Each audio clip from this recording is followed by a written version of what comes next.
ఓం శ్రీ గురుభ్యో నమ. ఓం శ్రీ మాత్రే నమ. దేవగురువైన బృహస్పతి మార్చి 11వ తారీఖున వక్రత్యాగం జరుగుతుంది. వక్రత్యాగం అంటే ఏంటంటే సాధారణ స్థితిలోకి రావటం అని అర్థం. ఉదయం 6:26 పునరుసు నక్షత్రంలో మిథున రాశిలో సాధారణ స్థితిలోకి వెళ్ళిపోతాడు. ఇక్కడ డైరెక్ట్ రిట్రోగ్రేడ్ అంటాం మనం. డైరెక్ట్ అంటే ఏంటంటే డైరెక్ట్ మార్గంలోకి వస్తున్నాడు, అంటే రిట్రోగ్రేడ్ వెళ్ళి డైరెక్ట్ మార్గంలోకి వస్తున్నాడు. అంటే వక్రత్యాగం అనేది పోయి రుజుమార్గంలోకి దేవగురువైన బృహస్పతి రుజుమార్గంలోకి వస్తున్నాడు.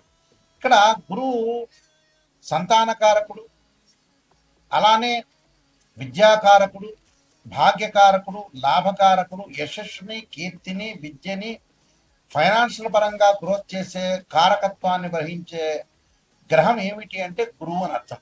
ఈ దేవగురువు అయిన బృహస్పతి మొన్నటి వరకు కూడా వక్రస్థితిలో ఉన్నాడు. ఈ వక్రస్థితిలో మార్చి 11వ తారీఖున వక్రస్థితి నుంచి వెళ్ళి సాధారణ స్థితిలోకి వస్తున్నాడు.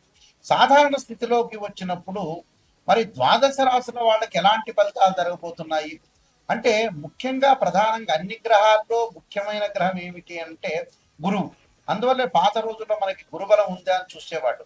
అంటే వివాహానికి కానీ, అలానే సంతానానికి కానీ, ద్వితీయ భావకారకుడైన అంటే ద్వితీయ భావకారకుడు, పంచమ భావకారకుడు, అలానే భాగ్యభావకారకుడు, లాభభావకారకుడైన గురువు ఏ విధంగా ఉండబోతున్నాడు అంటే, ఆర్థిక స్థితిగతులు మెరుగుపరచబోతున్నారా, సంతానం కలగబోతుందా, వివాహం కలుగుతుందా, కుటుంబ పరంగా చిక్కులు అనేవి ఎలా ఉండబోతున్నాయి, చిక్కులు ఉంటాయా, విడిపోతాయా, ఇవన్నీ కూడా దేవగురు అయిన బృహస్పతి ద్వారానే మనకు తెలుస్తుంది. ఇవన్నీ కూడా గోచారరీత్యా ఫలితాలని చెప్పబోతున్నాం. అంటే ఇవన్నీ కూడా గోచారరీత్యా మనం తెలుసుకుంటే మనకి ఎలాంటి మన పరిహారాలు చేసుకోవాలి, ఏ విధంగా వెళ్ళాలనేది మన నిర్ణయం ఖచ్చితంగా తీసుకోవచ్చు. ముఖ్యంగా ద్వాదశ రాశుల వాళ్ళందరికీ కూడా గురువు ఎలాంటి ఫలితాన్ని ఇవ్వబోతున్నాడో మనం ఒకసారి తెలుసుకుందాం. మిథున రాశి వారికి ఏ విధంగా ఉండబోతుంది? మిథున రాశి వారికి వచ్చేటప్పుడు సప్తమాధిపతి అయిన గురువు, దశమాధిపతి అయిన గురువు జన్మస్థానంలో ఉంటాడు. ఎప్పటి వరకు ఉంటారు? నేను చెప్పిన మార్చి 11వ తారీఖు నుంచి జూన్ 1వ తారీఖు వరకు కూడా జన్మంలో గురువు ఉండటం వల్ల అధిక ఖర్చులు పెరగకుండా చూసుకోండి. అనవసరమైన విషయాలకి మధ్యవర్తిత్వం విషయంలో కూడా గొడవలు జరగకుండా చూసుకోండి. ఆరోగ్యపరంగా కొన్ని ఇబ్బందులు కలిగే అవకాశాలు ఉంటాయి. ఆరోగ్యపరంగా ఇబ్బందులు కలగటం, హాస్పిటలైజేషన్ కి డబ్బులు ఖర్చు చేసే అవకాశం ఎక్కువగా ఉంటుంది. కాబట్టి పొదుపు పాటించడం చాలా మంచిది. అంటే ఈ మధ్య కాలంలో చాలా మంది కూడా అవసరమైన విషయాల్లో అవసరము అనవసరము రెండు ఉంటాయి. అనవసరమైన వాటికి డబ్బులు ఖర్చు పెట్టడం, అవసరమైన దానికి డబ్బులు ఖర్చు పెట్టలేకపోవడం చేస్తున్నారు. అలానే విదేశాలకి వెళ్ళటానికి అవకాశాలు బాగా ఎక్కువ ఉంటాయి. శుభ కార్యక్రమాలు వాయిదా పడటం, ఆకస్మికంగా ధనలాభం లేకపోవటం, మొండి బాకీలు వసూలు కాకపోవటం, విద్యార్థులకు అనుకూలంగా లేకపోవటం, ఇలాంటి సంఘటన జరుగుతాయి. అలానే స్త్రీలకి మానసికంగా ఆందోళన, డబ్బులు ఖర్చు కావటం, వృధా ప్రయాణాల వల్ల కూడా వీళ్ళకి డబ్బులు ఖర్చు పెట్టడమే కాకుండా వివాదాల వైపు వెళ్ళటం కూడా, కోర్టు సమస్యలు, పోలీస్ స్టేషన్ ఇవన్నీ కూడా రాకుండా చూసుకోండి. అంటే అనవసరమైన తగాదలు లేకుండా ఆచితూచి అడుగు వేస్తే మీకు మంచి జరిగే అవకాశాలు ఖచ్చితంగా ఉంటాయి. అయితే వీళ్ళు చేయాల్సిన పనులు ఏమిటంటే, ఖచ్చితంగా దత్తాత్రేయ స్వామి యొక్క పాలనమూర్తి దత్త కవచాన్ని చదువుకోవాలి. అలానే విద్యార్థులు వచ్చేటప్పుడు దక్షిణామూర్తి స్తోత్ర పాలన చేసుకోవాలి.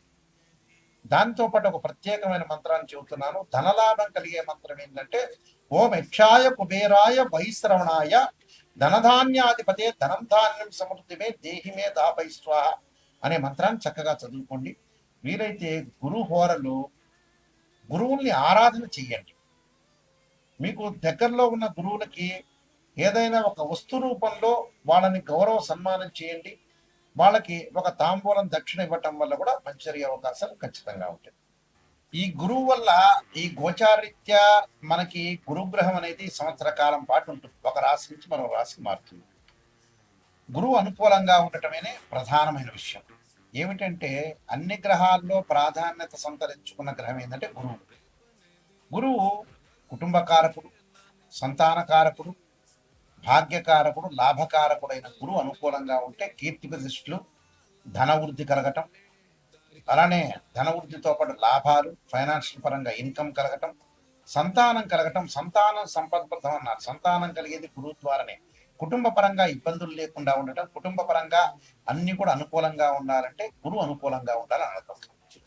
ఇప్పుడు చెప్పిన ఫలితాలన్నీ కూడా గోచారరీత్యా చెప్పబడే ఫలితాలు అంటారు. అంటే what is the difference between transit system and birth chart? Transit system అంటే ఏంటంటే గ్రహాల యొక్క మూమెంట్స్, అంటే ప్రతి నెలలో కూడా మనం రాశి ఫలితాలు చెప్పుకున్నట్టనే గ్రహాలన్నీ కూడా మారుతూ ఉంటాయి. ఈ గ్రహాలన్నీ మారుతున్నప్పుడు ఈ నెలలో ఏ విధంగా జరగబోతుంది అనేది గోచారం. అంటే ఎగ్జాంపుల్ ఏంటంటే ఒక చెట్టు ఉంటుంది, ఆ చెట్టు కింద వేళ్ళు ఉంటాయి. ఆ వేళ్ళని ఏమంటారంటే బర్త్ చార్ట్ అంటారు.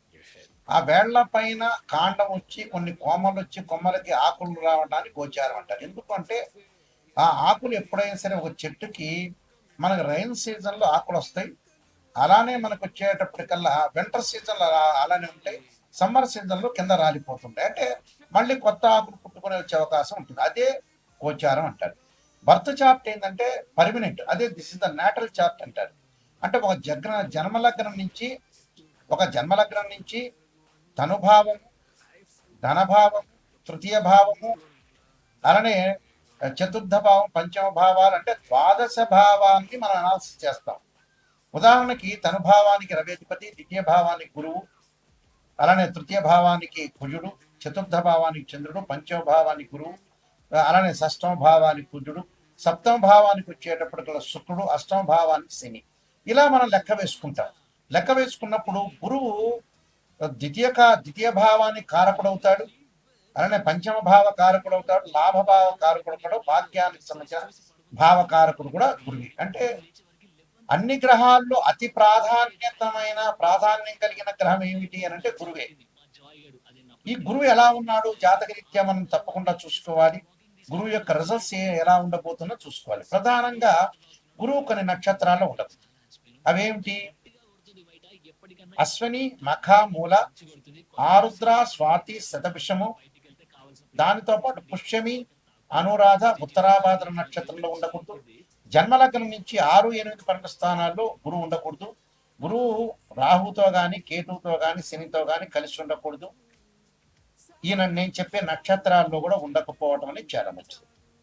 అయితే ఇవన్నీ కూడా ఏమిటంటే బర్త్ చార్ట్ అనుసరించేవి. గోచారరీత్యా 2, 5, 7, 9, 11 స్థానాల్లో గురువు ఉంటే మంచివాడు గోచార పరంగా. బర్త్ చార్ట్కి సంబంధించిన కండిషన్స్ వేరు, అలానే గోచారానికి సంబంధించిన కండిషన్స్ వేరు. గోచార పరంగా మటుకు 2, 5, 7, 9, 11 స్థానాలు గురువు ఉంటే మంచివాడు, మిగతా స్థానాల్లో ఉంటే మిశ్రమైన ఫలితాలు ఉంటాయి. బర్త్ చార్ట్ను అనుసరించి మటుకు వేరే విధంగా ఉంటుంది. కాబట్టి ఇక్కడ గురువు ఎలా ఉంటున్నాడు అంటే బర్త్ చార్ట్లో ఒక రకంగాను, గోచార రకంగాను వేరే రకంగా ఉంటుంది. అయితే ఇది కన్ఫ్యూజ్ పడకుండా ఏ స్థానాల్లో ఉన్నారు, ఏ విధంగా ఉండబోతున్నారు, మనకి ఎలాంటి ఫలితాలు వస్తాయి అనేది ఆలోచించేది. అంటే ఇక్కడ కన్ఫ్యూజ్ ఏమీ లేదు. బర్త్ చార్ట్లో ఒక రకంగా నియమాలు ఉంటాయి, గోచార రీత్యా వేరే రకంగా నియమాలు ఉంటాయి. ఇప్పుడు మనం గోచారం ప్రకారంగా చెప్పుకుంటున్నాం కాబట్టి 2, 5, 7, 9, 11 స్థానాల్లో ఉంటే గురువు మంచివాడు, మిగతా స్థానాల్లో ఉంటే మంచివాడు కాదు అని అర్థం. ఇలాంటివన్నీ కూడా ఎప్పుడు కూడా జాతకాన్ని చెప్పించుకునేటప్పుడు నెగిటివ్ అనేది చెప్పించుకోవాలి. నెగిటివ్ పాజిటివ్ రెండుగా చూసుకోవాలి. నెగిటివ్ ఏదైనా ఉంటే దాన్ని పాజిటివ్గా చేసుకోవాలి. అంతా పాజిటివ్ అనేది ఆలోచన చేయొద్దండి. ఇప్పుడు ఎందుకంటే ఒక ఆస్ట్రాలజర్ని అప్రోచ్ అయ్యేటప్పుడు నెగిటివ్ పాజిటివ్ రెండు ఉంటాయి. గురువు గారు పాజిటివ్ని చెప్పాలని ఆలోచన చేయొద్దండి. నెగిటివ్లో వచ్చి మనం పాజిటివ్ జరిగే అవకాశాలు ఖచ్చితంగా ఉంటాయి. కాబట్టి భయభ్రాంతులు చెందాల్సిన పని ఏం లేదు. నేను నెంబర్ ఆఫ్ ఆస్ట్రాలజీ బుక్స్ రాశాను. కాలసర్పయోగము, కాలసర్పయోగ చంద్రిక, రాహుకేతులు, ఛాయాగ్రహాలు, పుత్రగణప్తి వ్రతము, స్వప్నశాస్త్ర ఫలదీపిక, అలానే బృహత్ పరిహార సింధు, దాంతోపాటు సర్వదేవతా గోత్రులు ప్రవర్లు పార్ట్ 1, పార్ట్ 2 ఒకటి, అలానే మీకు నవగ్రహాలకి పారాయణం చేసుకునే స్తోత్రాలు, దశమహావిద్యలకు సంబంధించిన అమ్మవారి యొక్క పారాయణం చేసుకోవటం, అలానే బృహత్ పరిహార సింధు, ప్రొడక్షన్ ఆఫ్ ఆస్ట్రాలజీ అనే నెంబర్ ఆఫ్ ఆస్ట్రాలజీ బుక్స్ రాశాను. మీరు www.nayakanti.com చూడండి, www.nayakanti.in చూడండి. ఈ బుక్స్ అన్ని కూడా రాజమండ్రి వారి యొక్క మోహన్ పబ్లికేషన్ వారికి దగ్గర దొరుకుతాయి, రాజమండ్రి వాళ్ళ దగ్గర. అలానే నా దగ్గర కూడా ఈ బుక్స్ అనేవి దొరుకుతాయి. తప్పకుండా నిజాన్ని తెలుసుకోవడానికి మాత్రమే నాకు ఫోన్ చేయండి. ఎప్పుడు కూడా మన లైఫ్ని ఎప్పుడు కూడా మనం మోసం చేసుకోకూడదు. మనం మోసం చేసుకున్న వ్యక్తులు అవుతాం. కాబట్టి తప్పకుండా మీరు చాలా జాగ్రత్తగా ఆలోచన చేసి గురువు ఎలా ఉన్నాడు, గురువు బలం ఎలా ఉండబోతుంది, ఏ విధంగా ఉండబోతుంది అనేది మీరు ఖచ్చితంగా తెలుసుకోండి. మీ అందరికీ కూడా శ్రీ పరమేశ్వరుడి యొక్క కరుణాకటాక్షం అనేది ఉండాలని ఆశిస్తూ సర్వే జనా సుఖనోభవం.